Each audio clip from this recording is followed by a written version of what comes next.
வசனத்தை நாம் மீண்டும் வாசிக்கிறோம். மீண்டும் வாசிப்போம். 1000 நாளை பார்க்கிலும் உமது பிரகாரங்களில் செல்லும் ஒரே நாள் நல்லது. ஆகாமிய கூடாரங்களில் வாசமா இருக்கிறதை பார்க்கிறோம். என் தேவனுடைய ஆலயத்தின் வாசற்படியில் காத்திருப்பதையே தெரிந்து கொள்ளுவேன். கர்த்தருக்கு மகிமையும் ஆமென் துதியும் உண்டாவதாக. இந்த வேத பகுதியை நம்ம யாவரும் அறிந்த ஒரு பகுதி. கிறிஸ்தவர்கள் என்று சொல்லக்கூடியவர்கள், ஆண்டுடைய பிள்ளைகள் என்று சொல்லக்கூடியவர்கள் இந்த வசனத்தை அறியாத ஒருவர் இருக்க முடியாது. கடந்த வாரத்தில் நம்ம என்ன ஒரு செய்தி கேட்டோம்? என்ன செய்தி கேட்டீங்க? ஞாபகம் இருக்குதா உங்களுக்கு? அதை ஞாபகப்படுத்திக்கணும். போன வாரம் என்ன செய்தி கேட்டீங்க? சொல்லுங்க. கிறிஸ்தவர்கள் கிறிஸ்துவுக்கு உள்ளானவர்கள், கிறிஸ்துவுக்காக வாழக்கூடியவர்கள் என்கிற 3 வார்த்தையின் அடிப்படையில் கர்த்தருடைய வார்த்தையை நம்ம தியானித்தோம். கிறிஸ்தவர்கள் அப்படின்னா அவங்க எப்படி இருப்பாங்க அதை பார்த்தோம். கிறிஸ்துவுக்கு உள்ளானவர்கள் என்ன, அவங்க அதனுடைய அர்த்தத்தோடு எப்படி வாழ்கிறார்கள். அடுத்தது கிறிஸ்துவுக்காகவே என்கிறவர்கள் இயேசுவுக்காக, தேவனுக்காக எப்படி வாழ்வார்கள். அல்லேலூயா. அதனால நாம் கிறிஸ்தவர்கள் என்று சொல்லப்படுகிற நாம் அந்த செய்தியை மறந்து விடக்கூடாது, விட்டுவிடக்கூடாது. அவைகளை எழுதி ஏற்றோடு கூட நம்ம விட்டுட்டு நம்ம ஓடிவிட முடியாது. ஆகவே அவைகளை மனதில் வைத்துக் கொண்டு ஒவ்வொரு வாரமும் கேட்கிற செய்திகளை நீங்கள் மறுபடியும் திரும்ப திரும்ப வீட்டில் போய் எழுதி வைத்த டைரி எடுத்து பார்த்து எல்லா வசனங்களையும் ஞாபகப்படுத்திக் கொள்ளும் போது அது உங்கள் ஆவிக்குரிய வாழ்வுக்கு அது பிரயோஜனமாக இருக்கும். ஆமென். சரி, கர்த்தருக்கு மகிமை உண்டாகட்டும். இந்த சங்கீதங்களின் புத்தகம் 84வது சங்கீதம் 10வது வசனத்தை நம்ம வாசிக்கும் போது மிக அழகாக சொல்லப்படுது. ஆமென். 1000 நாளை பார்க்கிறோம் உமது பிரகாரங்களில் செல்லும் ஒரு நாள் நல்லது அப்படின்னு சொல்லிட்டு, ஆகாமிய கூடாரங்களில் வாசமா இருப்பதை பார்க்கிறோம், தேவனுடைய ஆலயத்தின் வாசற்படியில் காத்திருப்பதையே தெரிந்து கொள்ளுவேன் என்று சங்கீதக்காரர் சொல்லுகிறார். ஒரு அந்த தேவ மனுஷனுடைய வார்த்தை மட்டுமல்ல, ஆண்டவரை ஆராதிக்கக்கூடிய, ஆண்டவர் இயேசு கிறிஸ்துவை இரட்சகராக ஏற்றுக்கொண்டு அவருடைய இரத்தத்தால மீட்கப்பட்டு அவருடைய பிள்ளைகளால் வாழக்கூடிய ஒவ்வொருவரும் சிந்திக்க வேண்டிய, சொல்ல வேண்டிய, கற்றுக்கொள்ள வேண்டிய நல்ல ஒரு வசனம் இது. 1000 நாளை பார்க்கிலும் ஒரு நாள் நல்லது. உங்களை பார்த்து கேள்வி கேட்ப நீங்க சொல்லணும். ஆகாமிய கூடாரத்தில் இருப்பதை பார்க்கிலும் ஆலயத்தில் இருப்பது நல்லது. ஒரு தேவ பிள்ளையினுடைய வாஞ்சை, ஒரு தேவ பிள்ளையினுடைய கணக்கு, ஒரு தேவ பிள்ளையினுடைய ஆழமான தியானம், ஒரு தேவ மனுஷன் நன்றாய் சிந்தித்து நல்லா யோசித்து நன்றாக நாட்களை எல்லாம் எண்ணி பார்த்து அந்த கடந்து போன இடங்கள், ஒவ்வொரு நாட்களுக்குரிய சம்பவங்கள், நிகழ்ச்சிகள், அவங்க வாழ்க்கையில வந்து போன அந்த ஒவ்வொரு நாளுடைய நிகழ்ச்சியிலும் பங்கு பெற்ற சூழ்நிலைகள் எல்லாவற்றையும் பார்க்கின்ற போது அவருடைய வாழ்க்கையில அவர் தன்னுடைய அனுபவத்தை சொல்றாரு. 1000 நாள் நான் 1000 நிகழ்ச்சிக்கு போயிருப்பேன். அந்த 1000 நாளை பார்க்கிறோம் என்னுடைய வாழ்நாள்ல ஒரு நாள் நல்லதுன்னு சொல்றாரு. அந்த ஒரு நாள் எங்க இருக்கும்போது எப்படி அந்த நாள் நல்லதுன்னு சொல்றாரு அப்படின்னா, ஆகாமிய கூடாரத்திலே வாசமா இருக்கிற 1000 நாளை பார்க்கிறோம். உங்களுடைய ஆலயத்தினுடைய உள்ள கிடையாது, ஆலய பிரகாரங்களுடைய வாசற்படியில காத்திருக்கிற ஒரு நாள் நல்லதுன்னு சொல்றாரு. ஆமென். நல்ல கவனிங்க. 1000க்கு 1. எத்தனைக்கு 1? 1000க்கு 1. 1000 நாள் உலகத்தில் வாழ்வதற்கு, ஒரு நாள் ஆலயத்தில் வாழ்வதற்கு, அந்த ஒரு நாள் ஆலயத்தில் வாழ்கிற வாழ்க்கை உலகத்தில் 1000 நாள் வாழ்க்கையை விட மேலானது என்பதை அவர் கண்டுபிடிச்சிருக்கிறார்.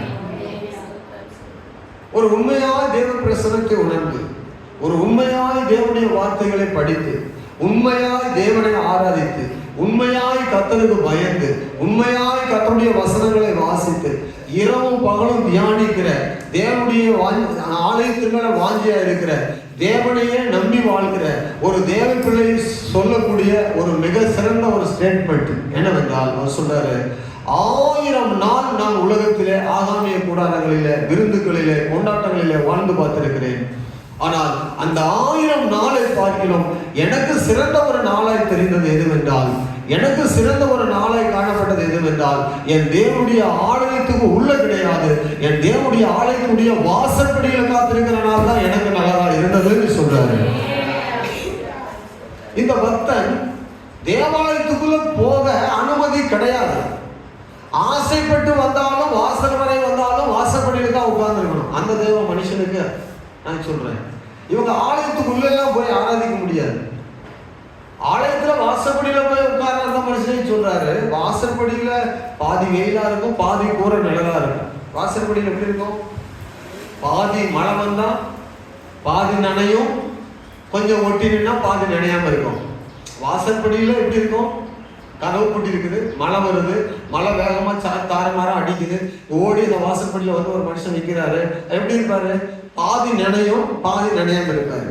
வெயில் கொடுமையா அடிக்குது, ஓடி ஒரு வாசற்படியில ஒரு ஆலயத்தினுடைய ஓரத்துல நிக்கலாம்னா எப்படி இருக்கும்? பாதி வெயில் அடிக்கும், பாதி தான் நிழல் கிடைக்கும். இப்படி ஒரு மனிதன் ஆலயத்தினுடைய வாசற்படியில உட்காருங்கிறதே உலகத்துல 1000 நாளை விட எனக்கு அந்த ஒரு நாள் நல்லதுன்னு சொல்றாரு என்றால், ஆலயத்துக்கு உள்ள வந்து தேவ பிரசனத்துக்கு கூட அமர்ந்திருக்கிற நாம் எப்படி சொல்லணும்?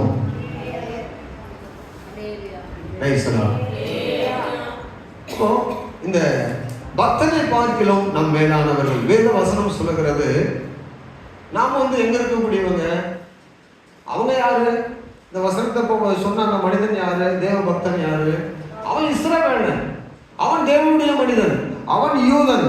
வாக்குத்தத்தம் அவனுக்குரியது, வேதம் அவனுக்குரியது, ஆராதனை அவனுக்குரியது, தேவன் அவனுக்கு சொந்தமானவர். தேவன் சொன்னாரு, நீ எனக்கு சொந்தம் என்று சொல்லி அவனை அழைத்தார். ஆராதனை உனக்கு தான் சொன்னாரு, வாக்குத்தத்தம் உனக்கு தான் சொன்னாரு, எல்லா ஆசீர்வாதங்களும் உனக்கு தான் சொன்னாரு. அப்படிப்பட்டவன் சொல்றான், ஆலயத்துக்குள்ள போக முடியாவிட்டாலும் வாசற்படியில் காத்திருக்கிற ஒரு நாள் ஆனாலும் எனக்கு உலகத்தில் உள்ள 1000 நாளை பார்க்கலாம், ஒரு நாள் தான் நல்லதுன்னு அழகா சொன்னாரு. நம்ம யோசித்து பாருங்க, அவங்க வாசப்படி வரைக்கும் போகலாம். நம்ம நிலைமை என்ன தெரியுமா? அன்றைக்கு நான் சொல்றேன், இன்றைக்கு இல்லை. அன்றைக்கு இஸ்ரவேல் ஜனங்களுக்கும் புறஜாதிகளா இருந்த நமக்கும் அன்றைக்குள்ள நிலைமை என்னன்னா, நமக்கு வாசற்படி கிட்ட கூட போக முடியாது. நம்ம எங்க இருக்கணும்? புறஜாதிகளுக்கு பலி செலுத்துகிற இடம் அங்க தனியா இருந்துச்சு, தூரமா இருந்துச்சு. வாசற்படி வரைக்கும் இஸ்ரவேலர் வரலாம், வாசற்படி வரைக்கும் யார் வரலாம்? இஸ்ரவேலர்கள் வரலாம். வாசற்படி உள்ள பரிசுத்த ஸ்தலத்துக்கு யார் வரலாம்? லேவியர்கள் வரலாம். ஆனா மகா பரிசுத்த ஸ்தலத்துக்குள்ள அந்த லேவியர்களும் போக முடியாது. அந்த மகா பரிசுத்த ஸ்தலத்துக்குள்ள யார் போகலாம்? பிரதான ஆசாரியர் மட்டும்தான் போகலாம். இங்க வந்து விதிமுறைகள் இருக்குது, எல்கை இருக்குது, கட்டுப்பாடு இருக்குது, பிரமாணங்கள் இருக்குது. மீறி ஒருத்தரும் ஒன்றும் செய்ய முடியாது அந்த தேவாலயத்துல. அல்லேலூயா. இப்படிப்பட்ட ஒரு காலத்தில் இப்படி தேவ வாக்கு தத்துவங்களை பெற்ற ஒரு தேவ மனுஷன் ஆலயத்தில் வாசற்படி வரைக்கும் வருவதே பெரிய பாக்கியமா என்னவாம் என்றால், நாம் புறஜாதிகளா இருக்கின்ற நாம் தூரமாய் கிடந்தோமே, நம்மை கர்த்தர் இப்பொழுது அழைத்து ரட்சித்து அப்படி பிள்ளைகளாய் மாற்றிருக்கிறாரு. இப்ப உள்ள நேரடியா கொண்டு வந்து வைத்திருக்கிறாரு. ஹல்லேலூயா சொல்லுங்க. எப்படி உள்ள வந்தோம்? எப்படி உள்ள வந்தோம்? அவனே வாசற்படி வரைக்கும் தான் வர முடியும்னு சொல்றான். நான் வாசற்படியில் காத்திருப்பதே தெரிந்து கொள்ள வேண்டும் சொல்றோம். நாம எப்படி உள்ள வந்தோம்? வேதம் சொல்லுகிறது, நம்ம உள்ள வருவதற்கு நமக்கு என்ன நடந்தது?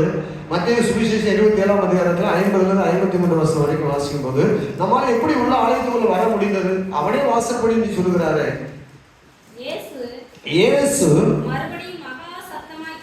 மறுபடியும் மகா சத்தமாய் கூப்பிட்டு ஆவியை விட்டார். அப்பொழுது தேவாலயத்தின் திரைச்சீலை மேல் தொடங்கி கீழ் வரைக்கும் 2ஆக கிழிந்தது, பூமியும் அதிர்ந்தது, கண்மலைகளும் பிளந்தது, கல்லறைகளும் திறந்தது. நித்திரை அடைந்திருக்கிற பரிசுத்தவான்களில் அநேகர் எழுந்திருந்தது. அவர்கள் உயிர்த்தெழுந்த பின்பு இவர்கள் கல்லறை விட்டு புறப்பட்டு பரிசுத்த நகரத்திலே காணப்பட்டார்கள். இயேசு மரித்த போது என்ன நடந்தது? நிறைய சம்பவங்கள் நடந்தது. அதுல ஒன்று மிக முக்கியமா கவனிங்க. பைபிள் வாசிக்கும் போது அப்படியே ஒரு சுகமா இருக்கும். ஒரு அலையிலே சொல்லுங்க பார்ப்போம். தங்கமா இருக்கிறீங்க, நல்லா சொல்லிக்கொண்டே வரீங்க. சொல்லுங்க சத்தமா. சரி, சொல்லுறோம். இப்போ வேதம் சொல்லுகிறது, திரைச்சீலை கிழிந்தது.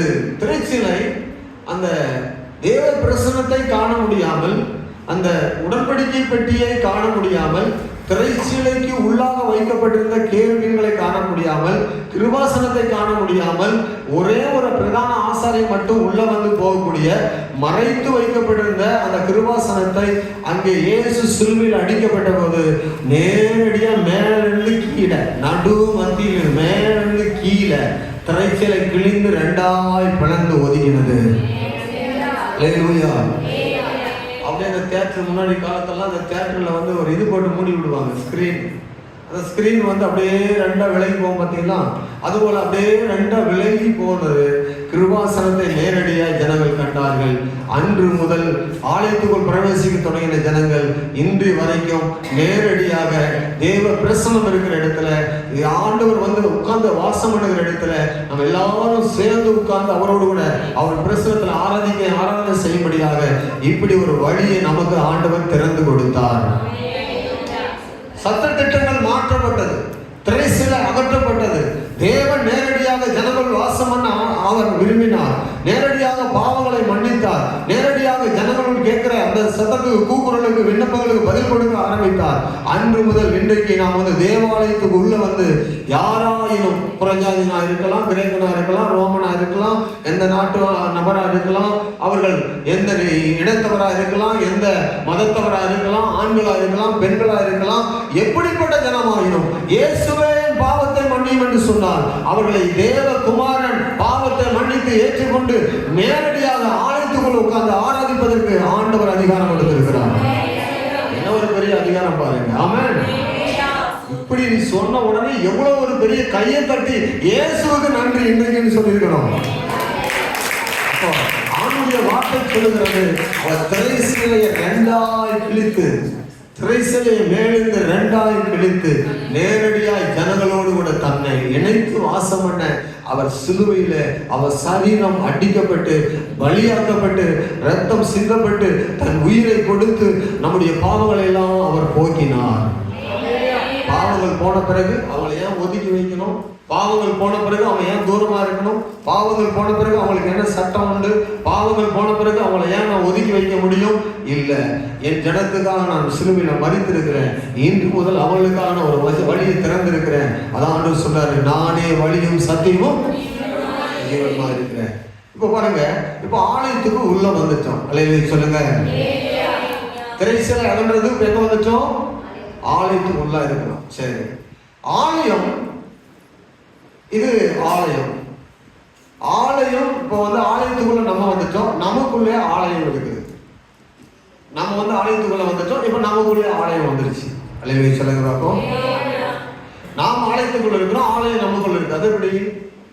ஆண்டவர் சொல்லுகிறார், வசனத்தை நான் சொல்றேன். வேத வசனம் சொல்லுகிறது, 1 கொரிந்தியர்ல 6ஆம் அதிகாரம் 19-20 வசனங்களை வாசிக்கும் போது, 1 கொரிந்தியர் 6ஆம் அதிகாரம் 19-20 வசனங்களை வாசிக்கின்ற போது, உங்கள் சரீரமானது நீங்கள் தேவனாலே பெற்றும் உங்களில் தங்கியும் இருக்கிற பரிசுத்த ஆவியினுடைய ஆலயமா இருக்கிறது என்றும் நீங்கள் உங்களுடையவர்கள் அல்லவென்றும் அறியீர்களா? கிரயத்துக்கு கொல்லப்பட்டீர்களே, ஆகையால் தேவனுக்கு உடைமைகளாகிய உங்கள் சரீரத்தினாலும் உங்கள் ஆவியினாலும் தேவனை மகிமைப்படுத்துங்க. இப்போ எல்லாரும் ஜோரா வர கையை தட்டி அல்லேலூயா சொல்லுவாங்க. உங்கள் சரீரம் தேவனுக்கு மகிமைப்படுத்தப்படுவதற்காகவே ரட்சிக்கப்பட்டிருக்கிறது. கை தட்டாத இருக்கவங்க தேவனுக்கு மகிமை செலுத்தணும்னு அர்த்தம். யாரெல்லாம் கை தட்டினீங்களோ நீங்கெல்லாம் தேவனுக்கு மகிமை செலுத்துறீங்கன்னு அர்த்தம். யாரெல்லாம் கை தட்டாம இருந்தீங்க, உங்க சரீரத்தினாலும் உங்கள் ஆவியினாலும் தேவனை மகிமைப்படுத்துங்க. அல்லேலூயா.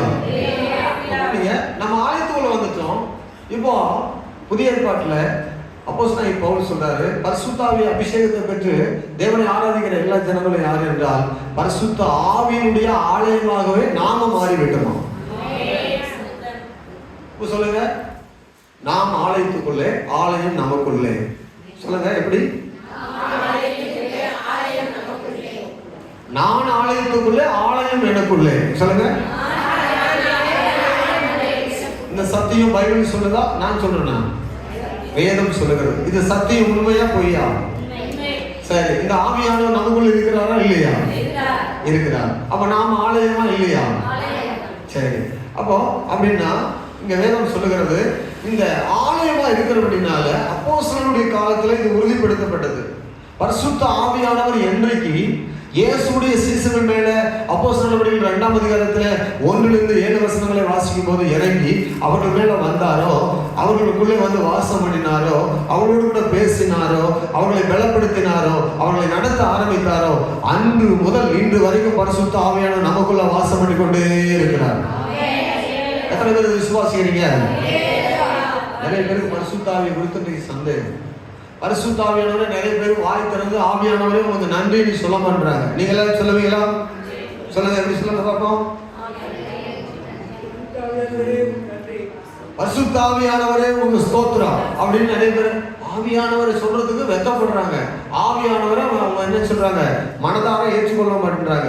வேதம் சொல்லுகிறது ஆவியானவர் தான் சபையை நடத்துகிறார். ஆவியானவர் தான் நமக்குள் இருக்கிறார். ஆவியானுடைய ஆலயமா தான் நீங்களும் நானும் இருக்கிறோம். ஆமென்.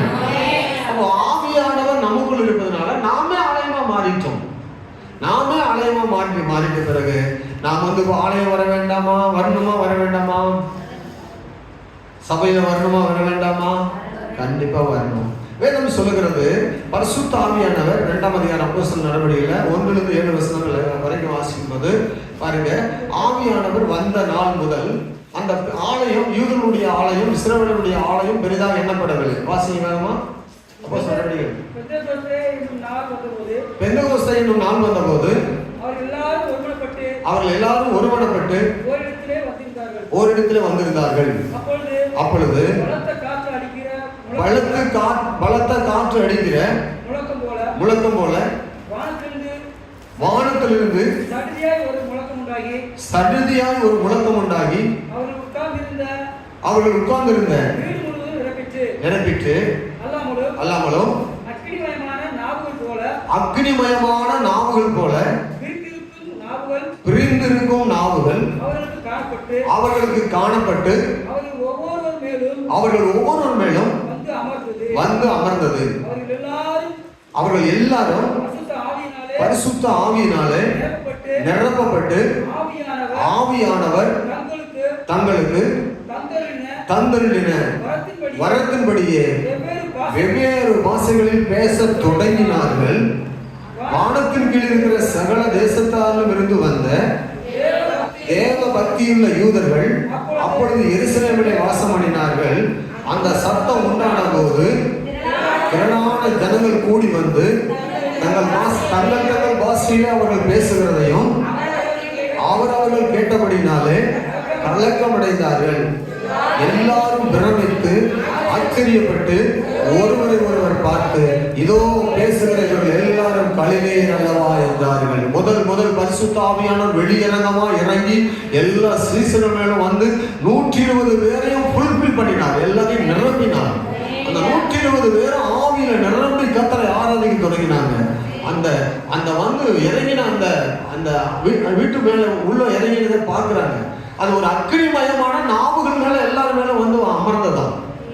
அதை அப்போஸ்தலர்கள் வந்து சொல்லுகிறார்கள். லூக்கா எழுதுறாரு, பலத்த காற்று வீசுகிற போது உண்டாகிற சத்தம் வந்து அடிக்குது. அப்போ இந்த பலத்த காற்று அடிக்கிற சத்தம் வந்து அடிக்கிறது போல ஆவியானவர் எல்லாரும் மேல வீச தொடங்கினார். ஆமென். பரிசுத்த ஆவியானுடைய அபிஷேகத்தை எல்லாரும் பெற்றுக்கொண்டாங்க. அந்நிய பாஷைகளை பேசி ஆவியில நிறைந்தார்கள். ஆமென். அன்று முதல் இன்று வரைக்கும் யாரெல்லாம் அபிஷேகம் பெற்றிருக்கிறோமோ, யாரெல்லாம் பரிசுத்த ஆவியில நிரப்பப்படுமோ, நாம தான் தேவனுடைய ஆலயம். அப்படின்னா நம்ம ஆலயத்துக்குள்ள இருக்கிறோம். ஆலயம் என்ன செய்கிறது? நமக்குள்ள இருக்கிறது. அல்லேலூயா சொல்லுங்களேன். இப்போ ரெண்டு முக்கியமான காரியம். இந்த பரிசுத்த ஆவியானவர் அதோட நிறுத்தப்பட்டாரா? அதுக்கு பிறகு யார் மேல வந்து இறங்கி வந்ததா பைபிள் எழுதியிருக்குதா? அப்போஸ்தலர் நடவடிக்கைகள், நான் அந்த வசனத்தை சுட்டி காட்ட விரும்புகிறேன். வசனம் இல்லாத நிறைய பேருக்கு புரியாம இருக்கு. 10ஆம் அதிகாரம் 44-48 வசனம் வரைக்கும் அப்போஸ்தலர் நடவடிக்கைகள் 10ஆம் அதிகாரம் 44-48 வசனங்களை வாசிக்கும் போது, இந்த வார்த்தைகளை பேதுரு பேசிக் கொண்டிருந்த போது வசனத்தை கேட்டவர்கள் யாவர் மேலும் பரிசுத்த ஆவியானவர் இறங்கினார். அவர்கள் பல பாஷைகளை பேசுகிறதையும் தேவனை புகழுகிறதையும் பேதுருவோடு கூட வந்திருந்த விருத்தச்சேதனமுள்ள விசுவாசிகள் கேட்கும்போது பரிசுத்த ஆவியின் வரம் புறஜாதிகள் மேலும் பொழிதரப்பட்டது என்பதை குறித்து பிரமித்தார்கள். அப்பொழுது பேதுரு, நம்மை போல பரிசுத்த ஆவியை பெற்ற இவர்களும் ஞானஸ்நானம் பெறாதபடிக்கு எவனாகிலும் தண்ணீரை விளக்கலாமா என்று சொல்லி கர்த்தருடைய நாமத்தினாலே அவர்களுக்கு ஞானஸ்நானம் கொடுக்கும்படி கட்டளையிட்டான். அப்பொழுது சில நாள் அங்கே தங்கும்படி அவனை வேண்டிக் கொண்டார்கள். அந்த இங்கே அப்போஸ்தலர் நடவடிக்கையில் இன்னொரு முறை பரிசுத்த ஆவியானவர் இறங்கி வருவதை அந்த கொர்நேலிய வீட்டுக்குள்ள நம்ம பார்க்க முடியுது. Praise the Lord. அடுத்து இன்னொரு பகுதி பார்க்கிறோம். அப்போஸ்தலர் நடவடிக்கைகள் 19ஆம் அதிகாரம் 1லிருந்து சில வசனங்களை நம்ம வாசிக்கின்ற போது அந்த ஒரு இடத்துல மட்டும் அப்போஸ்தலர்கள் மேல மட்டும் ஆவியானவர் இறங்கி வந்தது. அப்போலோ என்பவன் கொரிந்து பட்டணத்திலே இருக்கையில் பவுல் மேடான தேசங்கள் வழியாக போய் எபேசுக்கு வந்தான். அங்கே சில சீசரை கண்டு, நீங்கள் விசுவாசிகளானபோது பரிசுத்த ஆவியை பெற்றீர்களா என்று கேட்டான். அதற்கு அவர்கள், பரிசுத்த ஆவி உண்டு என்பதை நாங்கள் கேள்விப்படவே இல்லை என்றார்கள். அப்பொழுது அவன், அப்படியானால் நீங்கள் எந்த ஞானஸ்நானம் பெற்றீர்கள் என்றான். அதற்கு அவர்கள், யோவான் கொடுத்த ஞானஸ்நானம் பெற்றோம் என்றார்கள். அப்பொழுது பவுல், யோவான் தனக்கு பின் வருகிறவராகிய கிறிஸ்து இயேசுவில் விசுவாசிகளாக இருக்க வேண்டும் என்று ஜனங்களுக்கு சொல்லி மனம் திரும்புவதற்கு ஏற்ற ஞானஸ்நானத்தை கொடுத்தானே என்றான். இதை கேட்டபோது அவர்கள் கர்த்தராகிய இயேசு கிறிஸ்துவின் நாமத்தினாலே ஞானஸ்நானம் பெற்றார்கள். அல்லாமலும் பவுல் அவர்கள் மேல் கைகளை வைத்தபோது பரிசுத்த ஆவி அவர்கள் மேல் வந்தார். அப்பொழுது அவர்கள் அந்நிய பாஷைகளை பேசி தீர்க்க தரிசனம் சொன்னார்கள். அந்த மனுஷர் எல்லாரும் ஏறக்குறைய 12 பேராக இருந்தார்கள். அல்லேலூயா சொல்லுங்க. நல்லா கவனிச்சுட்டே வாங்க வசனத்தை கூட. அங்க 120 பேர் மேலக வீட்டுல, கொர்நேலிய வீட்டுல ஒரு அங்க 120 பேர், கொர்நேலிய வீட்டுல ஒரு 50 பேருக்கு அதிகமாக சொல்ல வைத்துக் கொள்ளுங்க. அங்க 50 பேருக்கு அதிகமா. இங்க கொரிந்து பட்டணத்துல வரும்போது, எபேசு பட்டணத்துக்கு வரும்போது ஒரு வீட்டுல கூடி வருகிற ஜனங்களை பார்த்தா 12 பேர் தான் சபை கூடி வந்திருந்தாங்க. 12 பேருக்குள்ள ஆவியானவர் அங்கே அப்போஸ்தலன் பவுல் கேட்கிறாரு, பரிசுத்த ஆவியை நீங்க பெற்றீங்களான்னு கேட்கிறாரு. முதல் ஒரு சபை பார்த்து கேட்க வேண்டிய கேள்வி என்னது?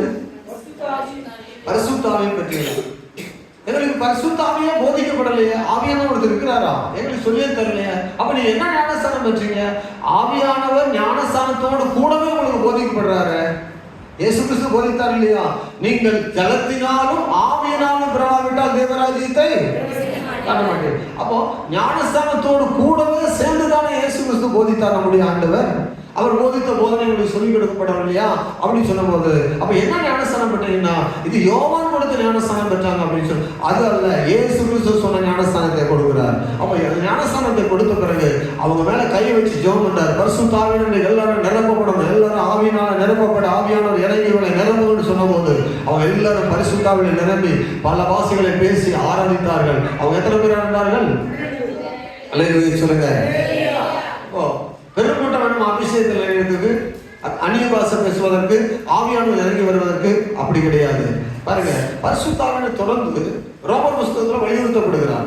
5ஆம் அதிகாரம் 5ஆம் வசனம், பரிசுத்த ஆவியானவர் அந்த அன்பின் ஆவி உள்ளத்துல ஊற்றப்பட்டிருக்கிறது. அந்த ஆவியானுடைய அன்பு உள்ளத்தில் இருக்கிறபடினால், ஆவியானவர் உங்களுக்குள்ளே இருக்கிறபடினால் அந்த அன்பு வெட்கப்படுத்தாது. ரோமர் 8ஆம் அதிகாரம் 4ஆம் வசனத்திலிருந்து தொடர்ந்து வாசிக்கும் சில வசனங்களை ரோமர் 8:4 வாசிக்கும் போது,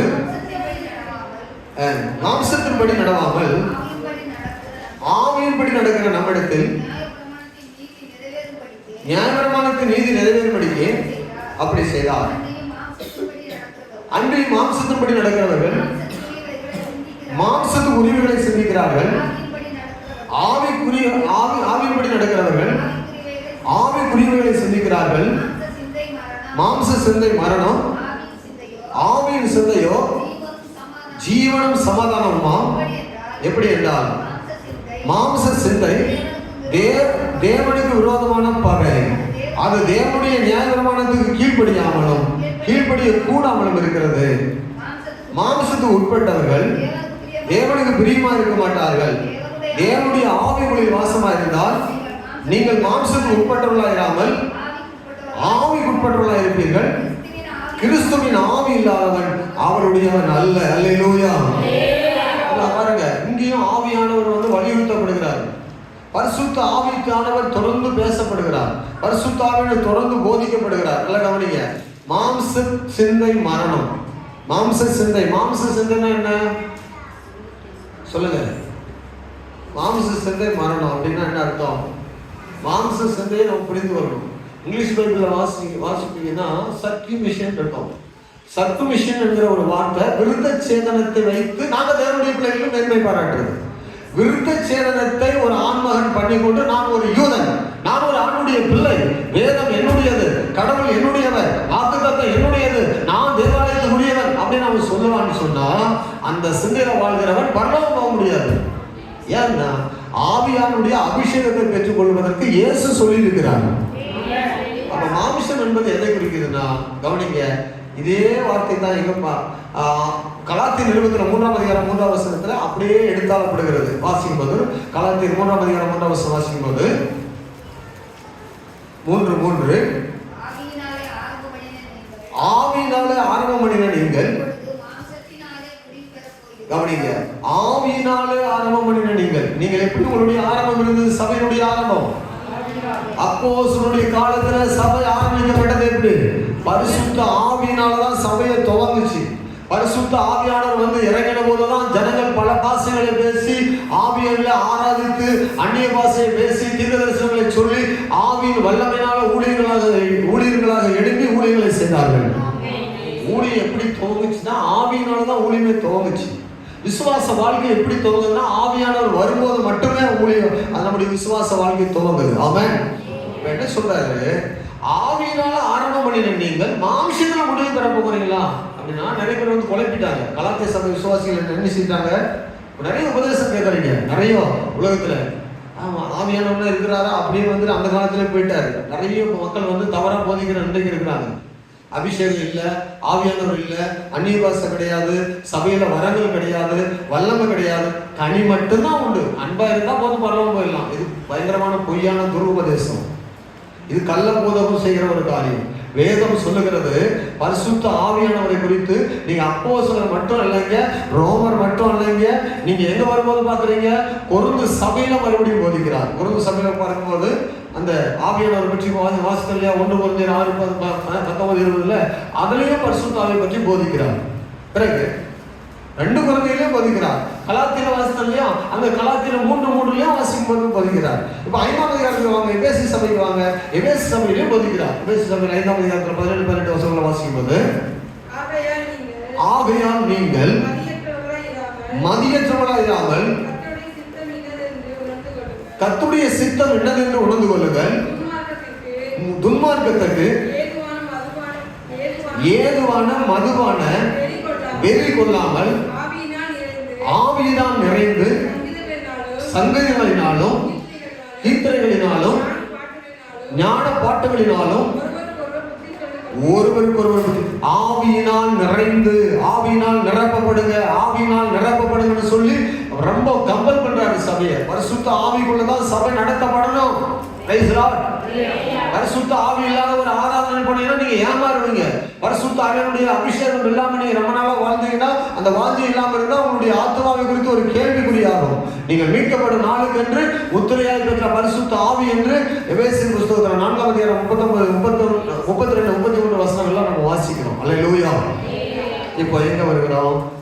1 தெசலோனிக்கர் 4:8 வரும்போது 1 தெசலோனிக்கர் 4:8 வரும்போது வேதம் சொல்லுகிறது 1 தெசலோனிக்கர் 4:8 ஆகையால் அசட்டை பண்ணுகிறவன் மனுஷரை அல்ல தம்முடைய பரிசுத்த ஆவியை தந்த நமக்கு தந்திருக்கிற தேவனையே அசட்டை பண்ணுற. யார் ஒருவர் பரிசுத்த ஆவியை அசட்டை பண்ணுகிறோமோ அவங்க தேவனையே அசட்டை பண்றோமா? கவனிங்க, கர்த்தருடைய பிள்ளைகள் ஆவியில நிரம்பி ஆராதிக்கிறது அசட்டையா நினைக்கிறீங்களா?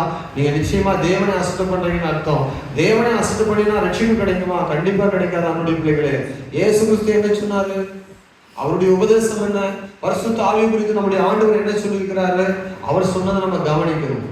யோவான் சுவிசேஷம் 14ஆம் அதிகாரத்தில் அவர் என்ன சொன்னாரு? யோவான் சுவிசேஷம் 14ஆம் அதிகாரத்துல ஆண்டவர் இயேசு சொல்லும் போது என்ன சொன்னாரு? 14ஆம் அதிகாரத்தில் வாசிக்கும் போது 17ஆம் வசனம் வாசிக்கிறோம். உலகம் அந்த சத்திய ஆவியை காணாமலும் அறியாமலும் இருக்கிறபடியால் அவரை பெற்றுக்கொள்ள மாட்டாது. அவர் உங்களுடனே வாசம் பண்ணி உங்களுக்கு உள்ளே இருப்பதால் நீங்கள் அவரை அறிவீர்கள். பரிசுத்த ஆவியானவரை உலகம் அறியாது. நல்ல கவனிங்க, சபை அறியும். Praise the Lord. சத்தமா சொல்லலாமா? கவனிங்க, ஒரு தேவ பிள்ளைக்கு ஆவியானவர் இருக்கிறார் என்பதை அறிய முடியும், சபையை அறிய முடியும், தேவ ஜனங்கள் அறிய முடியும். ஆனா உலகம் அப்படி அறிய முடியும். அதனாலதான் என்ன இவங்க கையெல்லாம் தட்டுறாங்க, என்ன லப லப லபன்னு கத்துறாங்க, என்ன அந்நிய பாஷையில சொல்றாங்க, என்ன ரக்கா ரக்கா என்ன பேசிட்டு இருக்கிறாங்க, அவங்க புரியாத பாஷெல்லாம் பேசுறாங்க என்று சொல்லி உலகம் புரியாது. அவங்க அப்படிதான் என்ன செய்வாங்க, உலகத்துல தெரியாது. ஆவியானவர் முன்னாடி வந்து உட்கார்ந்து இருக்கிற கண்ணில பார்க்கும்படி அவங்களுக்கு தெரியாது. ஆவியானவர் நமக்கு உள்ள இருக்கிறார். ஆவியானவர் நம்ம மேல ஊற்றப்பட்டிருக்கிறார், நமக்குள்ள வாசம் பண்ணி கொண்டிருக்கிறார். ஆமென். நாம் அறிவோம், சபை அறியும். அப்ப ஆவியானவருக்குள்ள நாம் இருக்கிறோம், சபைக்குள்ள நாம் இருக்கிறோம். ஆமென். ஸ்தோத்திரம். ஆலயம் நமக்குள்ளே வந்து வாசம் பண்ணுகிறது. அல்லேலூயா. ஆண்டவர் சொல்றாரு 16ஆம் அதிகாரத்துல இன்னும் தெளிவுபடுத்தி சொல்றாரு. யோவான் சுவிசேஷம் 16ஆம் அதிகாரத்துல இந்த சத்தியம் மிக முக்கியமானது. இதை விட்டு விட்டு நம்ம வேற ஒன்றையும் புரிந்து கொள்ள முடியாது. 7-8 வசனங்களை வாசிக்கும் போது, நான் உங்களுக்கு ஒரு உண்மையை சொல்லுகிறேன், நான் போவது உங்களுக்கு பிரயோஜனமா இருக்கும். நான் போகாதிருந்தால் தேற்றரவாளனாகிய பரிசுத்த ஆவியானவர் உங்களிடத்தில் வரார்.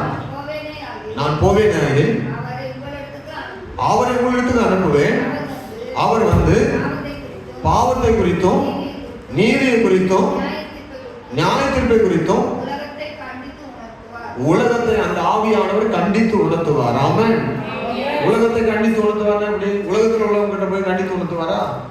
நம்ம கிட்ட சொல்லுவாரு. உலகம்னா என்ன, நீ எப்படியா பாக்குறீங்க உலகத்தை, உலகத்துல உங்க வாழ்க்கை எப்படி இருக்குதுன்னு ஆவியானவர் பாவத்தையும் நீதியும் நியாயத்தையும் குறித்து ஆவியானவர் பகுத்து போதித்து இப்படித்தான் வாழணும் ஆவியானவர் நமக்கு கற்றுக் கொடுப்பார், சொல்லிக் கொடுப்பார். ஆமென்.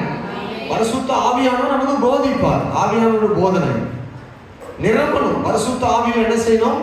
நிரம்ப வேண்டும். ஆமென். வேதம் சொல்லுகிறது, இயேசு கிறிஸ்து சொல்லும் போது 4ஆம் அதிகாரத்துல 18-19 வசனங்களை வாசிக்கும் போது லூக்கா சுவிசேஷத்துல இயேசுவும் தன்னை குறித்து என்ன சொன்னாரு? இயேசு தன்னை குறித்து என்ன சொன்னாரு? லூக்கா 4ஆம் அதிகாரம் 18-19 வசனங்கள். 18, கர்த்தருடைய ஆவியானவர் என் மேல் இருக்கிறார், தரித்திரருக்கு சுவிசேஷத்தை அறிவிக்கும்படி என்னை அபிஷேகம் பண்ணினார், இருதயம் நறுங்குண்டவர்களை குணமாக்கவும், சிறைப்பட்டவர்களுக்கு விடுதலையும், குருடருக்கு பார்வையும் பிரசித்தப்படுத்தவும், நொறுங்குண்டவர்களை விடுதலையாக்கவும், கர்த்தருடைய அனுக்கிரக வருஷத்தை கூறவும் என்னை தேவன் அபிஷேகம் பண்ணினார். ஹல்லேலூயா. எல்லாரும் சேர்ந்து சத்தமாய் ஹல்லேலூயா. ஆமென். தேவ ஆவியானவர் அபிஷேகம் பண்ணினார் என்னை என்று இயேசு தன்னை குறித்து சொல்றார். ஆவியானவர் எப்போ வந்து அவரை அபிஷேகம் பண்ணினார்? ஆவியானவர் இயேசு மேல எப்போது வந்து அபிஷேகத்தை கொடுத்தாரு? லூக்கா சுவிசேஷம் 3ஆம் அதிகாரம் 22ஆம் வசனத்தில் இயேசுவானவர் ஞானஸ்தானம் பெற்று அவர் ஸ்தோத்திரம் ஆவியானவரை பெற்றார். வாசிங்க. பரிசுத்த ஆவியானவர் ரூபம் கொண்டு புறாவை போல இயேசு மேல வந்து தங்கினார். அல்லேலூயா. பரிசுத்த ஆவியானவர் உங்க மேலும் புறாவை போல ரூபம் கொண்டு வந்து இறங்குவார். ஆமென். உங்க மேல அவர் வந்து எப்படி அமர்வார்? உங்க மேல வந்து அப்படி வைக்கிறத, கால் வைக்கிறத நீங்க உணர்வீங்க. அபிஷேகம் உங்க மேல வந்து இறங்குவதை நீங்க உணர்வீங்க. ஆவியானவர் நமக்குள்ள வந்து வாசம் பண்ணுவார். இது வந்து பெரிய கடினமானது ஒன்று கிடையாது. ஆண்டவருடைய பிள்ளைகளாய் நம்ம உள்ளத்துல மாற்றப்பட்டு அவருடைய சமூகத்துல வந்து ஆராதிக்கிற பிள்ளைகளை அபிஷேகம் பண்ணி பயன்படுத்தவே தேவன் விரும்புகிறார். ஆமென். ஆகவேதான் கவனிங்க, இப்ப எதுக்கு வருகிறோம்னு சொன்னா, இப்ப பரிசுத்த ஆவியின் குறித்து அநேக சபைகளுக்கு சந்தேகம், அநேக சபைகளை வந்து ஏற்றுக்கொள்ள முடியல. அநேக தேவ பிள்ளைகள் ஆவிக்குரிய சபையில் உள்ள விசுவாசிகள் கூட ஆவியானுடைய எக்ஸ்பீரியன்ஸ், ஆவியானுடைய அனுபவங்கள் பிராக்டிகலா பெறாமலே வெறும் ஆராதனை செய்து கொண்டிருக்கிறாங்க. அவங்களுக்கு ஆவிக்குரிய சபையுடைய ஆராதனை பிடிக்குது, அதனால அங்க போறாங்க. ஆனா நீங்களும் நானும் அப்படி அல்ல. பரிசுத்த ஆவியை கேட்கறது மட்டும் அல்ல, இருக்கிறார் என்று நம்புவது மட்டுமல்ல, நமக்குள்ளே அந்த அபிஷேகத்தை வாங்கிட்டு பெற்றுக்கொண்டு ஆராதித்து தேவனை மகிமைப்படுத்த வேண்டும். இப்ப இப்படி செய்யும்போது நாம் அநேகருக்கு விடுதலை உண்டு பண்ண, அநேகருக்கு ஆசீர்வாதமாக விளங்க, இன்னும் தேசத்துல பிரகாசிக்கிறவர்களாக அந்த ஆவியினால நடத்தப்படும் போது விடுதலை உள்ளவர்களாக நம்ம வாழ முடியும். ஆமென். என்னுடைய கேள்வி என்னவென்றால், பரிசுத்த ஆவியானவர் இப்ப இருக்கிறாரா இல்லையா? நிறைய பேர் போதிக்கிற பொய்யான போதகங்களை எல்லாம் நீங்க என்ன செய்யணும்? கேட்டு அவர்களுக்கு நீங்க போதிக்கிற அளவுக்கு நீங்க என்ன செய்யணும்? அறிவடைந்திருக்கணும்.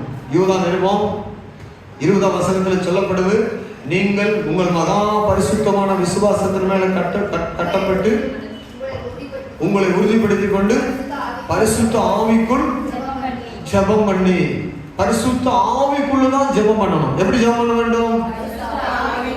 பரிசுத்த ஆவியினாலே ஜெபம் பண்ணணும், பரிசுத்த ஆவிக்குள்ள ஜெபம் பண்ணணும். வெளிப்படுத்தின விசேஷத்துல வரும்போது கடைசி புஸ்தகம் ஆவியானவரை பற்றி சொல்லப்படுது. நல்ல கவனிங்க, நான் எங்க சொல்லி கொண்டு வரேன்? ஆதியாகமம் புஸ்தகம் 1ஆம் அதிகாரம் 2ஆவது வசனத்துல வாசிக்கும் போது சொல்லப்படுது, ஆதியிலே தேவன் வானத்தையும் பூமியை சிருஷ்டித்தார், பூமியானது ஒழுங்கின்மையும் வெறுமையுமா இருந்தது, ஜலத்தின் மேல் ஆவியானவர் அசைவாடி கொண்டிருந்தார். ஆவியானவரிடத்துல தான் தொடங்குது பைபிள். உலகம் தொடங்குது. உலகத்தினுடைய முடிவு ஆவியானவருடைய காரியத்துல தான் முடியும். அல்லேலூயா சொல்லுங்க. சொல்றேன், உங்களுக்கு எல்லா குறிப்பும் எடுத்துக்கொண்டதுக்கு நேரம் இல்லை. நான் வசனத்தை சொல்றேன். பரிசுத்த ஆவியானவரை பற்றி அப்போஸ்தலர் நடவடிக்கையோடு நிறுத்தி விடல. ரோமர் புஸ்தகத்தை வரும்போது நிறுத்தி விடல. காலங்கள் சென்ற பின்பு கலாத்தியர், எபேசியர், கொலோசியர், இன்னும் காலங்கள் வரும்போது தெசலோனிக்கர் காலங்களோடு நின்று விடல. அப்படி நிருபங்களுக்கு வரும்போது அவன் 1 யோவான், 2 யோவான், 3 யோவான் நிருபங்கள் எழுதப்பட்டிருக்குது. அப்படி அதையும் கடந்து வரும்போது கடைசி புஸ்தகம் முந்தின புஸ்தகமா இருக்கிற இப்போ நம்ம வாசித்த அந்த புஸ்தகத்துல யூதாவிட ஆவியானவரை பற்றி தெளிவா எழுதப்பட்டிருக்குது. இன்னும் சொல்லப்போனா முடிவாக சொல்லப்படுது, அந்த 7 சபைக்கும் ஆண்டவர் செய்தி கொடுக்கும்போது, ஆமென், அந்த வெளிப்படுத்தின விசேஷ புஸ்தகம், நான் வசனத்தை மட்டும் சொல்றேன், வாசிப்பதற்கான ஆமென் வாய்ப்புகள் ரொம்ப குறைவு. ஒரே ஒரு மாதிரி அந்த வார்த்தைகள் எழுதப்பட்டிருக்குது. வெளிப்படுத்தின விசேஷத்துல 1ஆம் அதிகாரம் 10வது வசனம், 1:10. கர்த்தருடைய நாளில் எத்தனை வருஷம் கழிஞ்சு சொல்லுங்க? எத்தனை வருஷம் கழிஞ்சு? கிபி 95வது ஆண்டு அப்படின்னு சொல்றாங்க. 85லிருந்து 95வது ஆண்டு எழுதப்பட்டது. எந்த புஸ்தகம்? வெளிப்படுத்தின விசேஷம். அப்போ இயேசு கிறிஸ்து பரமேறி போன பின்பு மேலறை வீட்டில் ஆவியானவர் இறங்கி வந்த பிறகு 90 ஆண்டு கழித்து இவர் கர்த்தருடைய ஆவிக்குள்ள பத்தமுத்துவில் இருந்து கொண்டு நிறைகிறார். அப்போஸ்தலனாகிய யோவான். Praise the Lord. நான் ஆவிக்கு உள்ளானவர். ஆனா ஆவியில நிரம்பி ஜெபம் பண்ணாரா இல்லையா? அப்படி என்ன எழுதிருக்குது? அப்போ பரிசுத்த ஆவி என்னைக்கு பெற்றார்? இவரு மேலறை வீட்டில் பெற்றவர். இன்றைக்கு ஆவியில நிரம்பி ஜெபம் பண்றாரு. யாரு? பரிசுத்த ஆவியில நிரம்பி ஜெபிக்கிற பழக்கம் விசுவாசிகளுக்கு இருக்கணும். ஆவியை பெற்ற அனுபவம் தேவ பிள்ளைகளுக்கு என்னாலும் ஆவியில நிரம்பி ஆராதிக்கிற பழக்கம் இருக்கணும். ஆமென் சொல்லுங்களேன். இப்போ இவருக்கு செய்தி கொடுக்கப்படுது. செய்தி கொடுக்கும்போது என்ன செய்தி கொடுக்குறாரு? செய்தி கொடுத்துட்டே வரும்போது 2ஆம் அதிகாரத்துக்கு வரும்போது வெளிப்படுத்தின விசேஷம் 2ஆம் அதிகாரம் 7ஆம் வசனம், ஆவியானவர் சபைகளுக்கு சொல்லுகிறதை காதுள்ளவன் கேட்க கடவன். 2ஆம் அதிகாரம் 11ஆம் வசனம், 2ஆம் அதிகாரம் 11ஆம் வசனம், ஆவியானவர் சொல்லுகிறதை காதுள்ளவன் சபைகளுக்கு சொல்லுகிறதை காதுள்ளவன் கேட்க கடவன். மறுபடியும் 2:17, ஆவியானவர் சபைகளுக்கு சொல்லுகிறதை காதுள்ளவன் கேட்க கடவன். 2:29, ஆவியானவர் சபைக்கு சொல்லுகிறதை காதுள்ளவன் கேட்க கடவன். 3:6,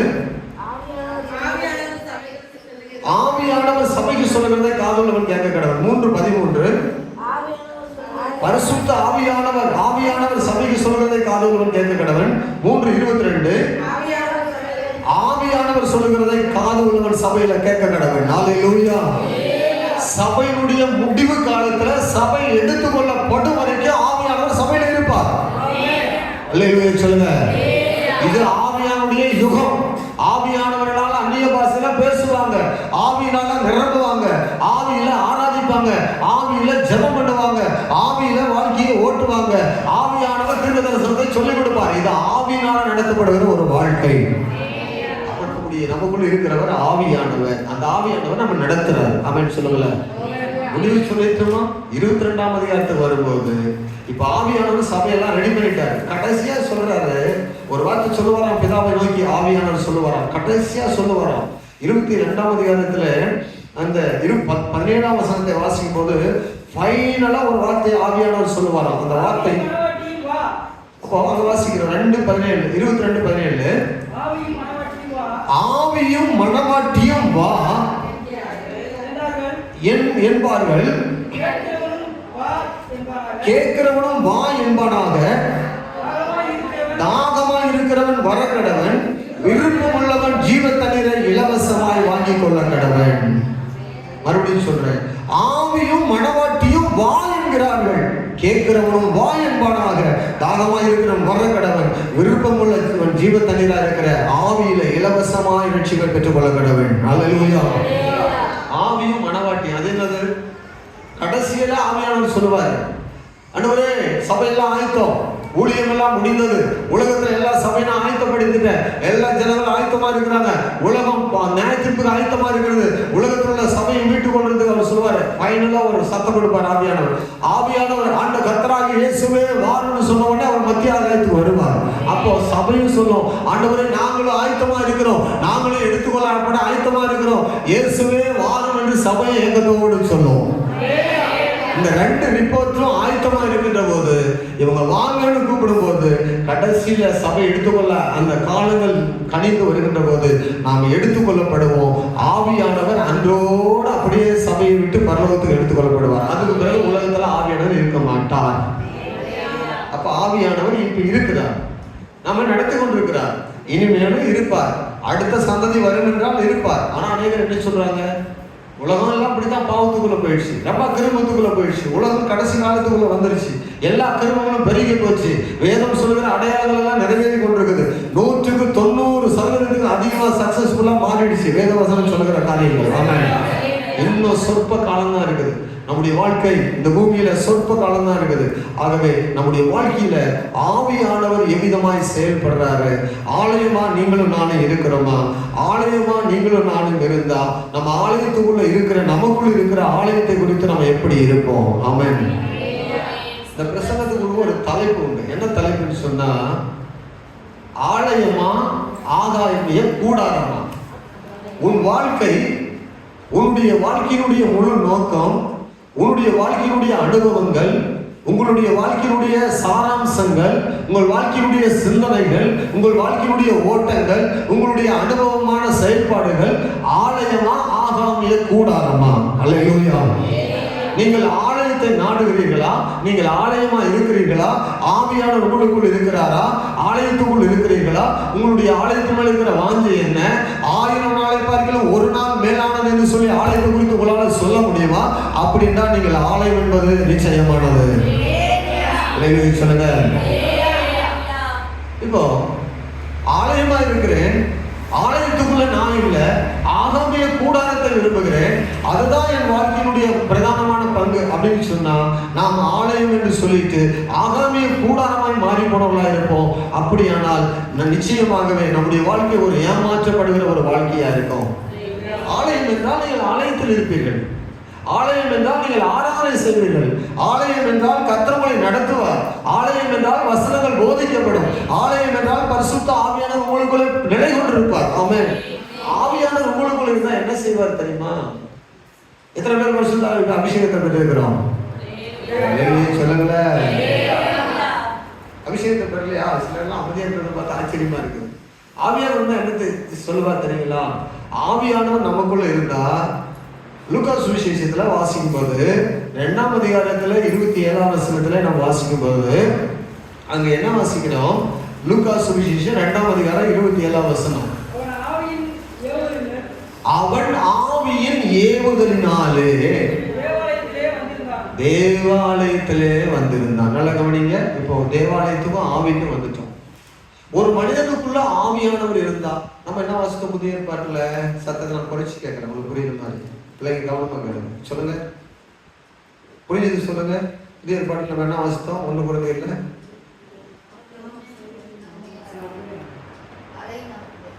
ஆவியானவர் நமக்குள்ள இருக்கிறாரு. இப்ப இந்த ஆவியானவர் நமக்குள்ள இருந்து என்ன சொல்லுவாரு?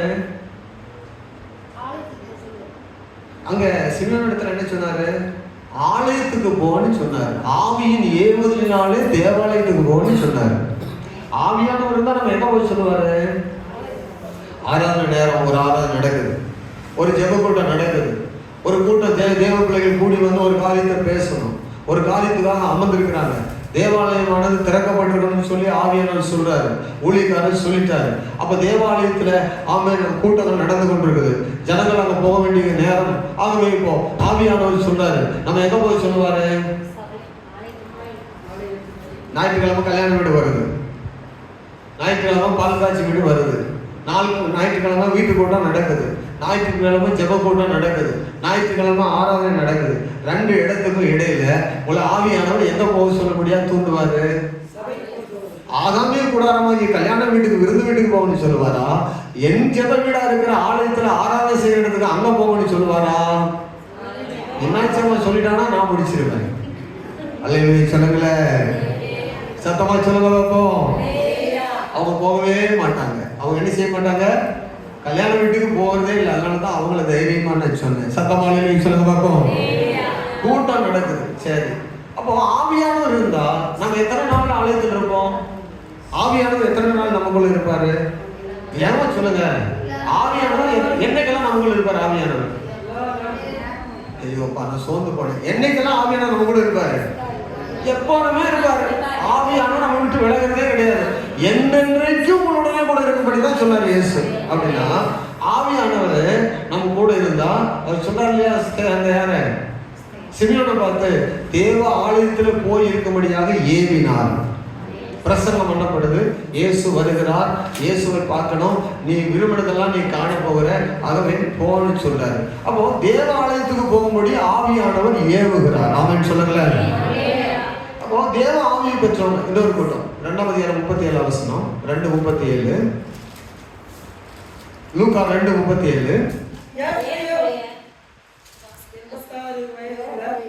ஏறக்குறைய 86 வயதுள்ள 84 வயதுள்ள அந்த விதவை தேவ ஆலயத்தை விட்டு நீங்காமல் இரவும் பகலும் உபவாசித்து ஜெபம் பண்ணி ஆராதனை செய்து கொண்டிருந்தாள். அல்லேலூயா.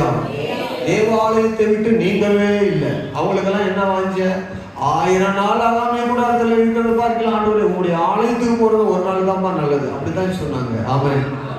ஆமா, விருந்துகள், கொண்டாட்டங்கள், விழாக்கள், சில நிகழ்ச்சிகள், சந்தோஷங்கள், பல காரியங்கள் நடந்து கொண்டிருக்கும். ஆனா அவங்களுக்கெல்லாம் தேவன் மேல இருந்த வாஞ்சை, தேவனை பற்றி கொண்ட இருதயம், தேவன் என்னை நேசிக்கிறார், தேவன் என்னை ரட்சித்தார், தேவன் என் மேல் அன்பா இருக்கிறார், தேவன் எனக்கு வாக்குத்தத்தத்தை கொடுத்திருக்கார், எனக்காக இயேசு சிலுவை வரைக்கும் வந்திருக்கிறார், அவங்களுக்கு தெரியாத பெரிய சத்தியத்தை நமக்கு கொடுத்திருக்கிறார்.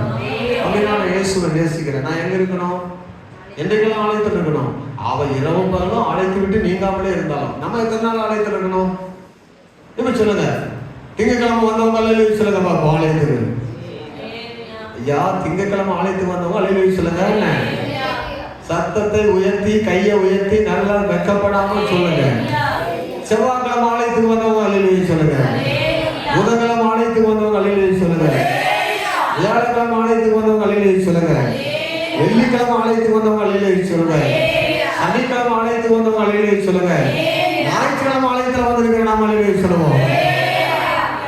நீங்களே ஆலயம், நீங்கள் எப்போதுமே ஆலயத்துக்குள்ளே. ஆமென் சொல்லுங்க பாருங்க. அப்போ ஆலயத்தை விட்டு நீங்காமல் இருந்தாலும், ஆலயத்தை விட்டு அப்படியே ஆலயத்தோடு ஒன்றித்து இருந்தாலும், அப்ப நம்ம சொல்லுவது ஒன்று செய்வது ஒன்றா இருக்கும். சொன்னா நாம் கீழ்ப்படியவில்லை என்று சொன்னால் பயந்திருக்க வேண்டும், எச்சரிக்கையா இருக்க வேண்டும், ஜாக்கிரதையா இருக்க வேண்டும். வேதம் சொல்லுகிறது, கேட்டவர்கள் 4ஆம் அதிகாரத்தை நீங்க வீட்டுல போய் வாசிங்க. நேரம் எனக்கு ரொம்ப குறைவானபடினால 2 வார்த்தை நான் சொல்லி முடிக்க விரும்புறேன். எபிரேயர் நிருபம் 4ஆம் அதிகாரம், நீங்கள் கேட்டவர்கள் விசுவாசம் இல்லாமல் கேட்டபடினால அவர்கள் கீழ்ப்படியவில்லை, அவங்க கீழ்ப்படியாமல் போனபடினால அவங்க கேட்ட பிரசங்கம் அவங்களுக்கு பிரயோஜனப்படவில்லை.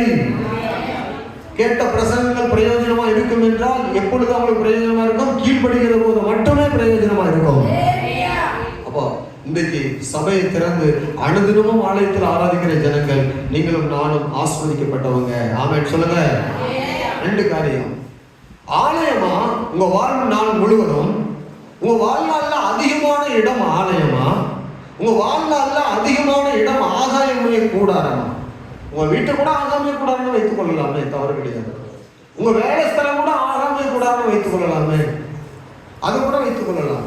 நம்ம போகிற விழாக்கள் ஜனங்கள் மட்டுமல்ல, விருந்து வீடுகள் மட்டுமல்ல, இது எல்லாமே ஆகவே கூடாது. இது எல்லாம் விட்டுட்டு இந்த இடம் இருக்குதுல்ல, இது ஆலயம். இங்கே நீ எங்க அதிகமா இருந்தீர்கள்? எங்கே அதிகமா இருக்க விரும்புகிறீர்கள்? ஏன் அப்படி அதிகமா இருக்க விரும்பல? உங்களுக்கு தேவன் மேல அன்பு இல்லையா? தேவன் மேல உங்க மேல அன்பா இல்லையா? அல்லேலூயா. இயேசு உங்களை நேசிக்கிறாரா இல்லையா? நேசிக்கிறாரா இல்லையா சொல்லலாம். அப்ப நேசிக்கிற இயேசுவை ஏன் உதைத்து தள்ளி விட்டு ஓடுகிறீங்க? அப்படின்னு சொல்றாரு, நான் நேசிக்கிறேன்பா என் ஜனத்தை. ஆனா அவங்க கீழ்ப்படியாம இருக்கிறதுக்கு அவங்களுக்குள்ள ஒரு ஆவி இருக்குன்னு சொன்னாரு. எனக்கு வாசிக்கும் போது கஷ்டமா தான் இருந்துச்சு. அந்த வசனம் வாசிக்கும் போது ரொம்ப கஷ்டமா இருந்துச்சு. நான் அவங்களை நேசிக்கிறேன், எப்படியோ நேசிக்கிறேன். ஓசியா புஸ்தகத்துல நேசத்தை பத்தி சொல்லவா வேண்டும்? ஓசியா புஸ்தகத்துல நேசத்தை பத்தி சொல்லவா வேண்டும்? அந்த நேசத்தை பத்தி பேசினா அவ்வளவு அருமையான நேசம். 4:12 வசனத்துல அவர் சொல்றாரு, இவங்க ஏன் ஆலயத்துக்கு வரலன்னா அவங்களை சோரம் போக்குற ஒரு ஆவி அவங்களிடத்துல இருக்குது. 4:12 ஓசியாவில் நீங்க சந்தேகப்படாம வாசித்து பார்த்துருங்க, அது உங்களுக்கு பிரயோஜனமா இருக்கும். ஏன் அவங்க தாறுமாறாய் ஓடுகிறார்கள் என்றால், ஏன் ஆலயத்தை விரும்பவில்லை என்றால், ஏன் உலகத்துல நாட்டம் கொள்கிறார்கள் என்றால், ஏன் அவர்களால் ஆலயத்துல இருக்க முடியவில்லை என்றால், கீழ்ப்பட்டிராத ஒரு ஆவி இருக்குது அவங்க இடத்துல. அது என்ன ஆவி? என் ஜனங்கள் கட்டையிடத்துல குறி கேட்க போகிறார்கள், யோசனை கேட்கிறார்கள். அவருடைய கோல் அவர்களுக்கு செய்தி அறிவிக்க வேண்டும் நினைக்கிறார்கள். வேசித்தன ஆவி. ஆமா, நிறைய பேர் வழி தப்பி போறாங்க. தயவு செய்து இந்த வசனங்களை நீங்க ரொம்ப கவனமா பார்க்கணும். நிறைய பேர் ராங் ரூட்ல, ஷார்ட் கட்ல அப்படி இப்படியா இழுத்து கொண்டு போகும். ஆலயத்துக்கே வரவிடாது. ஆலயத்துல வந்து கொஞ்ச நேரம் உட்கார்ந்து முழங்கால் படிக்க அப்பாவோடு பேச விடாது. தேவ பிரசன்னத்துல இருக்க விடாது. அது ஒரு பயங்கரமான ஆவி. கேட்டா பல காரணங்களை சொல்லும். அல்லேலூயா சொல்லுங்க. உங்களை பார்த்து நான் ஒரு கேள்வி கடைசியா கேட்டு முடிக்கிறேன். கொர்நேலியை விட நீங்க பெரிய பதவியில் இருக்கிறீங்களா? உங்களுக்கு ரொம்ப பிஸியான வேலை இருக்குதா? சரி, இன்னொரு வார்த்தை கேட்கிறேன். கண்ணகி டீச்சரை விட நீங்க அதிகமா வேலை செய்றீங்களா? அவங்கள விட அதிகமா பிரயாசப்படுறீங்களா? அவங்க தினமும் ஆலயத்துல வந்து இருக்கிறாங்க. எப்படி? அவங்களுக்கு எவ்வளவு ஒர்க் இருக்குது? இப்போ உதாரணமா ஒரு நபர் தான் சொல்றேன். அங்க ஒரு நபர் இருந்தாங்க, அண்ணான்னு ஒரு அம்மா இருந்தாங்க, 84 வயது, ஆலயத்திலே இருந்தாங்க. கொர்நேலியோ அன்னதினமும் ஜெபம் பண்ணினான், இரவும் பகலும் ஜெபம் பண்ணினான். அவனை விட பிஸியான ஆட்கள் யாரும் கிடையாது. அப்ப ஆலயத்துல இருக்க முடியல, என்ன பிரச்சனைன்னு நான் கேட்கிறேன். கீழ்பட்டு இருக்க முடியல, என்ன பிரச்சனைன்னு கேட்கிறேன். வேதம் சொல்லுகிறது, நமக்குள்ள இருக்கிற ஆவியை சரிப்படுத்திக் கொள்ள வேண்டும். அல்லேலூயா சொல்லுங்க. அப்போ ஆலயமா ஆகாமிய கூடாரமா? நீ ஆலயத்துல தான் ஒரு ஆசீர்வாதம் கிடைக்கும். அந்த ஆசீர்வாதத்தை சொல்லாம இருக்க முடிக்க முடியாது. நீ ஆலயத்துல நாட்டப்பட்டிருந்தா உன்னுடைய வாழ்க்கையில ஒரு ஆசீர்வாதம் இருக்குது. பைபிள்ல ஆலயத்தை விட்டு போனா உனக்கு ஒரு பிரச்சனை இருக்குது. ரெண்டே நான் சொல்லாம முடிக்க மாட்டேன். ஆகாமிய கூடாரமா இருந்தா உனக்கு ஒன்று நடக்கும். ஆலயமே நீ தஞ்சம் என்று நினைத்தால் உனக்கு ஒன்று நடக்கும். ரெண்டு காரியம் மாறவே மாறாது. நம்பர் 1, வேதம் சொல்லுகிறது 92ஆம் சங்கீதம் 92ஆம் சங்கீதத்துல 13ஆவது வசனத்துல அங்க அழகாய் சொல்லப்படுது, கர்த்தருடைய ஆலயத்திலே நாட்டப்பட்டவர்கள் என் தேவனுடைய பிரகாரங்களில் செழித்திருப்பாங்க. ஒரு தேவ பிள்ளை ஆலயத்துல நாட்டப்பட்டிருந்தா அவங்க வாழ்வு எப்படி இருக்கும்? ஆவிக்குரிய காரியங்களிலும் சரி, பூமிக்குரிய தேவைகளிலும் சரி செழித்து இருப்பார்கள். ஆமா, தேவனுடைய ஆலயத்துல நாட்டப்பட்டிருக்கிறவங்க செழித்து இருப்பார்கள். ஆமென். அப்போ இந்த தேவனுடைய ஆலயத்துல இருந்தா என்னென்ன ஆசீர்வாதம் கிடைக்குன்னு பைபிள்ல நிறைய இருக்குது. நான் அதை எடுத்து நான் உங்களுக்கு வாட்ஸ்அப்ல போறேன், நீங்க படிங்க. கர்த்தருக்கு ஸ்தோத்திரம். இது நிறைய நேரம் ஆயிடும், நான் முடிச்சிடுறேன். ஆலயத்துல இருந்தா நீங்க செழிப்பா தான் இருப்பீங்க. உங்களுக்கு பணத்தை வைத்து உங்க செழிப்பு கிடையாது. உங்களுடைய வேலையை வைத்து செழிப்பு கிடையாது. உங்களுக்கு தினமும் கிடைக்கிற வருமானத்தை வைத்து செழிப்பு கிடையாது. தேவனே உங்களை செழிப்பாக வைப்பார். அல்லேலூயா சொல்லுங்களேன். இன்னொன்று, ஆலயத்தை விட்டு நீங்க இருந்தா, ஆகாமிய கூடாரத்துல இருந்தா, ஆண்டவர் சொல்றாரு இயேசு 15ஆம் அதிகாரம் யோவான் சுவிசேஷத்துல அதே நான் சொல்லி விடுறேன். யோவான் 15:5 வாசிக்கும் போது, நீ ஆகாமிய கூடாரமா இருப்பேன்னா, ஆலயத்தை விட்டுட்டு தூரமா இருப்பேன்னா உங்களுக்கு எனக்கும் சேர்த்து சொல்றாரு. 15:5 தம்பிகள, கர்த்தருக்கு ஸ்தோத்திரம். ஆலயத்து உள்ள இருக்கிறீங்க, ஆலயமா இருக்கிறீங்களான்னு பாருங்க. பிரசவம் ஓடிட்டு இருக்குது, ஆலயத்துக்கு உள்ள இருக்கிறோம், ஆலயமா இருக்கிறவங்களான்னு பாருங்க. பிரசவம் ஓட முடியும், ஆனா வாழ்க்கை ஓட முடியுமான்னு பாருங்க. கர்த்தருக்கு ஸ்தோத்திரம். வாசிங்க. நானே திராட்சை செடி, நீங்கள் கொடிகள். ஒருவன் என்னிலும் நான் அவனிலும் நிலைத்திருந்தால் அவன் மிகுந்த கனிகளை கொடுப்பான். என்னை இல்லாமல் உங்களால் ஒன்றும் செய்யக்கூடாது. ஒருவன் என்னில் நிலைத்திராவிட்டால் வெளியே எரியுண்ட கொடியை போல இருப்பான். அந்த கொடியானது எரியுண்ட உலர்ந்து போவான். அப்படிப்பட்டவைகளை சேர்த்து எடுத்து அக்கினியிலே போடுவார்கள். எங்கே போடுவார்கள்? ஆகாமிய கூடார வாழ்க்கை அக்கினிக்கு கொண்டு போகும். ஆகாமிய கூடார, நீ தேவனுடைய பிள்ளையா இருந்து தேவ பிள்ளை தேவ பிள்ளை தேவ பிள்ளைன்னு சொல்லிக்கொண்டு உன் வாழ்க்கையை ஏமாத்தி கொள்ளாத. சோத்ரா, நீ தேவ பிள்ளை என்று சொல்லிக்கொண்டு ஆலயத்தில் இருப்பா உன்னை செழிப்பாக வைப்பார் ஆண்டவர். நீ தேவ பிள்ளை என்று சொல்லிக்கொண்டு ஞாயிற்றுக்கிழமை அட்டன்ஸ் மட்டும் போற ஒரு நபரா இருந்தா, ஏதோ ஒரு நாள்ல வந்து தலையும் வாழையும் காட்டிட்டு ஆமீன் ஆண்டவருக்கு தலையும் உலகத்துக்கு சோத்திரம் ஆமீன் வாழையும் இப்படி காட்டிட்டு நடுமத்தியில வாழ்ந்து கொண்டிருந்தா உன் வாழ்க்கை எரியுண்ட கொடியை போல இருக்கும். முடிவு எப்படி இருக்குன்னா செழிப்பு கிடையாது, காய்ந்து போய் கிடக்கும். செழிப்பு எப்படி இருக்கும்? காய்ந்து போனா எப்படி இருக்கும் நமக்கு தெரியும். செழிப்பா இருக்கிறது எப்படி இருக்குன்னா அது ஆலயத்துல நாட்டப்பட்டு அப்படியே நிலைவரமா இருக்கும். ஆனா எரியுண்டது நிலைத்திராதனால வெட்டி அவரே எரிவார். அல்லேலூயா. வந்து போதில்ல, அல்லது ராம்கா ரப்பா இருக்குல்ல, ஒழுக்கமற்று இருக்குல்ல, அதெல்லாம் ஆண்டவர் வெற்றி எறிவார். ஆமென் சொல்லுங்களேன். ஒழுங்கு கிரமங்களாக வாழ்க்கையை ஆண்டவர் வந்து வெற்றி எறிவார். அது தூரம் என்ன செய்யப்படும்? போடப்படும். தூரம் போடப்படுறது காய்ந்து போகும். காய்ந்து போனது என்ன செய்யப்படும்? அக்னியில ஓடப்படும். ஆகாமிய கூடார வாழ்க்கையை விரும்பினால் லோத்துடைய வாழ்வுக்கு, லோத்துடைய மனைவி உள்ள வாழ்வுக்கு நம்ம திரும்பி பார்க்கணும். மறுபடியும் ஒரு அலையில சொல்லுங்க பார்ப்போம். நம்மளுக்கு நல்ல ஒரு ரிமைண்ட் பண்ணி நான் கத்துருக்குள்ள உங்களை ஆவியானுடைய பிரசனத்துல நான் அனுப்ப விரும்புறேன். சவுலும் அபிஷேகத்தை பெற்றான், ஆவியானவர் அவனுக்குள்ள வந்தார். தாவீதும் அபிஷேகத்தை பெற்றான், அவனுக்குள்ள ஆவியானவர் வந்தார். அலையில சொல்லுங்க பார்ப்போம். ரெண்டு பேரையும் ரெண்டு இடத்துக்கு உதாரணமா வைத்து கொண்டு வீட்டுக்கு போங்க, அப்படியே உட்கார்ந்து தியானிங்க.